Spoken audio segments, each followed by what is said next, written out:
जय हिंद दोस्तों, स्वागत है आपका हमारे यूट्यूब चैनल में। आज हम लोग क्लास 10th के लिए पाइथागोरस थ्योरम को देखेंगे। इसके पहले हमने थेल्स प्रमेय को पढ़ा दिया है। वीडियो के डिस्क्रिप्शन में हम लिंक दे देंगे, आप चेकआउट कर लीजिएगा। चैनल पर नए होंगे तो चैनल को सब्सक्राइब कीजिएगा और अपने दोस्तों में शेयर कीजिएगा। स्टेटमेंट्स है, आपको एग्जाम में इसको अलग अलग प्रकार से पूछता है, कथन अलग अलग दिया रहता है।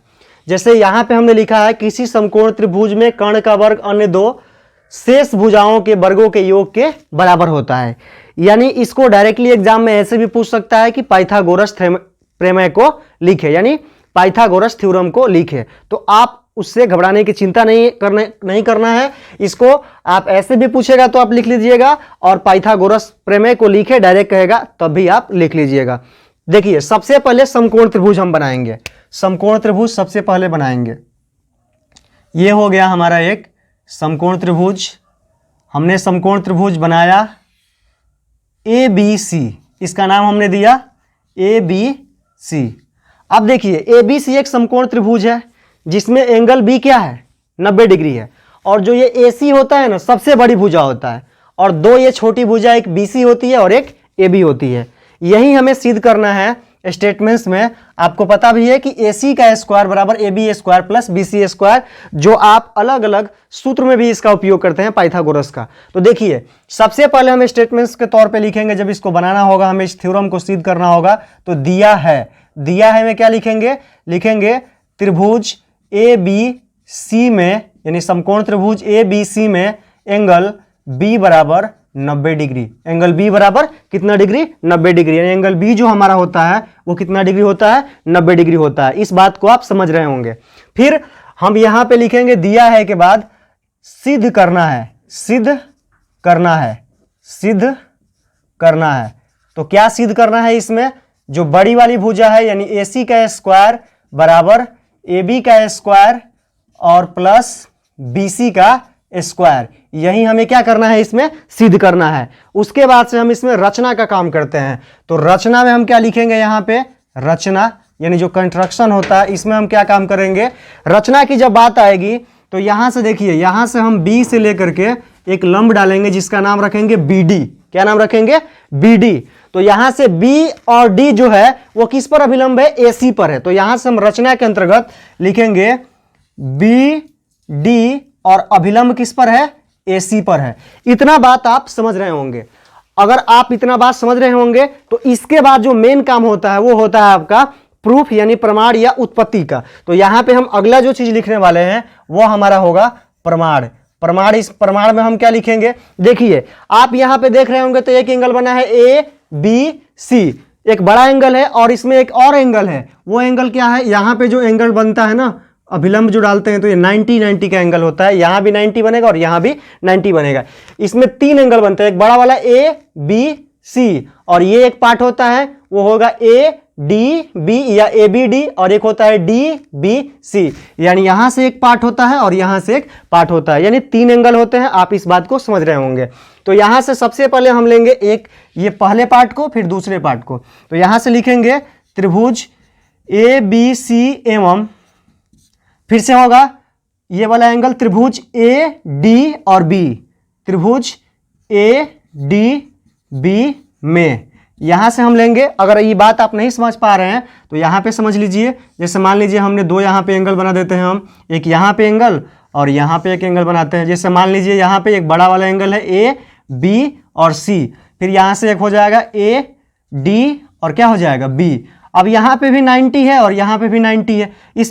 इसमें आप देखिएगा तो एक चीज कॉमन हो रहा है। यहां पे एक कॉमन A हो रहा है और यहां भी कॉमन A हो रहा है, यानी दोनों एंगल में ABC और ADB में यहां A कॉमन है और यहां भी A कॉमन है, यानी उभयनिष्ठ है। तो त्रिभुज ABC में ADB में यहां पे आप क्या कीजिएगा? यहां से कि देखिए, यहां पे एंगल A और फिर एंगल A आपस में क्या है? बराबर है। एंगल A और एंगल A आपस में क्या है? बराबर है। तो इसको हम लिख सकते हैं, ये क्या है हमारा? उभयनिष्ठ है, यानी उभयनिष्ठ। फिर यहां से हम लिखेंगे एंगल ABC और फिर एंगल ADB या ABD। ये क्या हो जाएगा? अगर आप दोनों एंगल आपस में बराबर है तो ये दोनों समरूप होता है। तो यहां से आप लिख सकते हैं बराबर का चिन्ह हटा करके, सॉरी यहां पे आप लगा दीजिएगा समरूप का। ये हो जाएगा आपका एंगल और एंगल से, यानी एंगल एंगल समरूपता से ये हो गया। फिर इसके बाद आप देखिएगा तो ये वाला साइड और ये वाला साइड लेना है, फिर एक बार ये लेना है और एक बार ये लेना है। तो यहाँ से हम त्रिभुज ABC में देखेंगे तो ये हमारा हो जाएगा AB, ये वाला साइड AB और ये वाला साइड क्या हो जाएगा AC, AB बट्टा AC। इधर हम देखेंगे तो ये हो जाएगा हमारा ई वाला पार्ट, देखिए इधर वाला AB है और बट्टा AC, इस तरह AD और बट्टा AB, यानी AD और बट्टा क्या हो जाएगा AB। अब यहाँ से हमें क्या करना है, क्रॉस मल्टीप्लिकेशन करना है। क्या करना है, क्रॉस मल्टीप्लिकेशन करना है।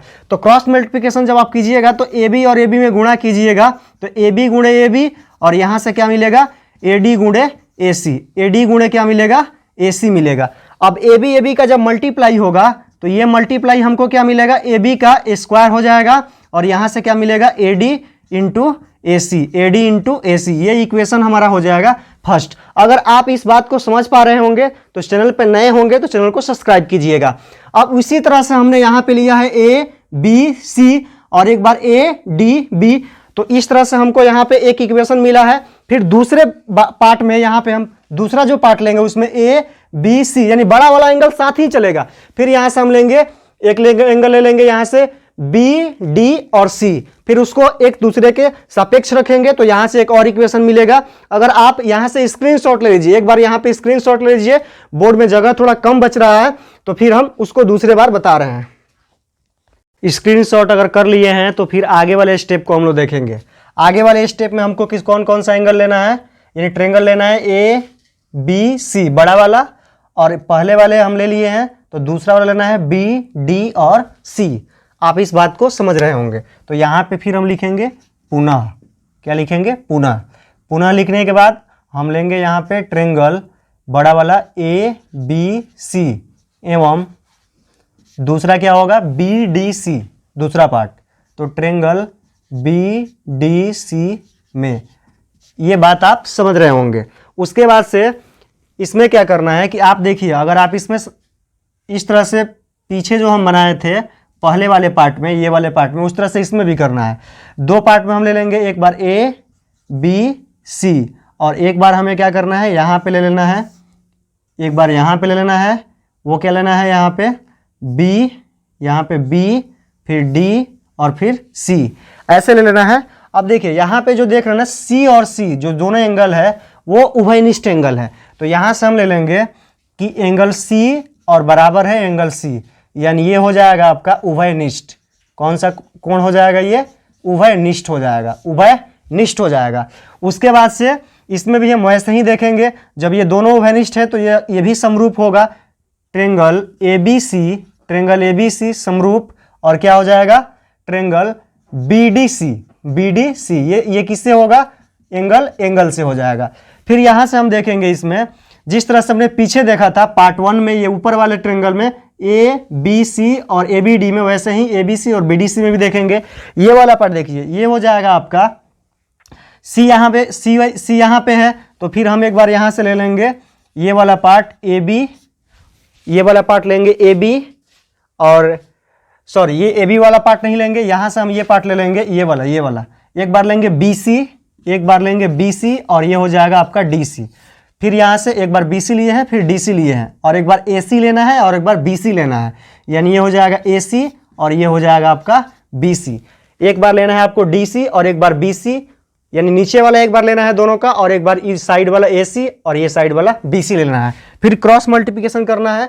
आप क्रॉस मल्टीप्लिकेशन कीजिएगा तो ये हो जाएगा B² और ये हो जाएगा AC इंटू DC, ये इक्वेशन सेकेंड हो जाएगा।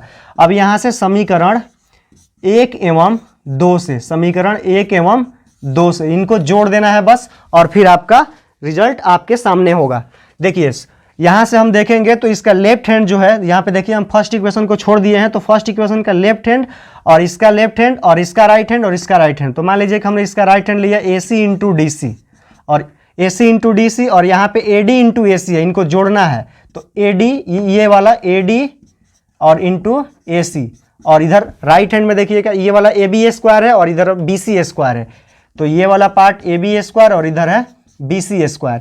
यहाँ से देखिए इन दोनों में AC यहाँ भी है, AC यहाँ भी है, तो AC आप कॉमन ले लीजिए, यहाँ से बचेगा, एक में बचेगा AD और इसमें बचेगा DC, और यहाँ से हो जाएगा आपका AB² और प्लस BC²। अब देखिए यहाँ से AC है और इनटू ये AD प्लस DC है, तो बड़ा वाला एंगल में देखिए यहाँ पे ये AD और ये है आपका DC, तो AD और DC मिलके क्या बन रहा है, AC बन रहा है कि नहीं। AD और DC मिलके क्या बन रहा है, AC बन रहा है। इसी चीज़ को यहाँ पे हम रख देंगे, तो उठा के रख दीजिए यहाँ पे, हम फिर रख दे, इन दोनों के बदले AC लिख देंगे और ये हो जाएगा आपका AB स्क्वायर और प्लस BC स्क्वायर। अब AC का जब मल्टीप्लाई होगा तो AC स्क्वायर बराबर AB स्क्वायर और प्लस क्या हो जाएगा BC स्क्वायर। इसी को हमको क्या करना था, सिद्ध करना था। तो ये प्रूफ हो गया है।